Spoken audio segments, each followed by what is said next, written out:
Il-programm ta' tilqim tal-AstraZeneca f'pajjiżna se jitkompla kif pjanat.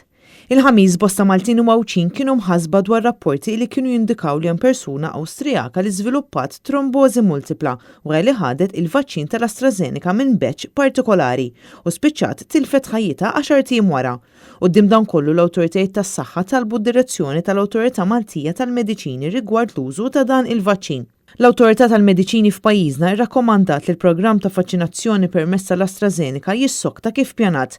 Dan fid-dawl tal-fatt li l-Awtorità Ewropea għall-Mediċini saħqet li m'hemm ebda indikazzjoni li l-vaċċin kien il-kawża tal-komplikazzjonijiet tas-saħħa rappurtati fl-Awstrija.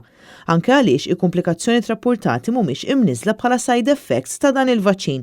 Dawk il-persuni li tlaqmu bl-AstraZeneca b'dawk iż-żewġ batches li kienu qegħdin indikati, aħna evalwajna dawn il-persuni jekk huma ddaħlux l-isptar jew le.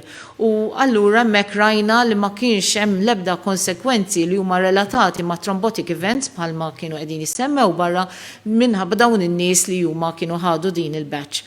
U fuq il-parir ukoll tal-Malta Medicines Authority li aħna komplejna li nlaqmu bil-batches l-oħrajn li għandna bl-AstraZeneca għaliex huwa importanti li aħna nibqgħu nsegwu dawn il-pariri u anke nibqgħu nsegwu wkoll xi jkun għaddej mill-European Medicines Agency fuq dawn il-pariri wkoll. Bħala fatt ukoll il-konsenja partikolari li saret referenza għalija intużat f'pajjiżna numru ta' ġimgħat ilu. Filwaqt li ma tfadal vaċċini ta' dan il-batch jintużaw f'pajjiżna, l-awtoritajiet tas-saħħa ma rċivew ebda rapport ta' reazzjonijiet mill-individwi illi tlaqmu mill-batch illi semmit. Filwaqt li l-awtoritajiet tas-saħħa qegħdin isegwu sitwazzjoni miqrib qed jibqgħu jisqu li m'hemmx lok ta' allarm għal pazjenti li rċevew il-vaċċin minn din il-konsenja.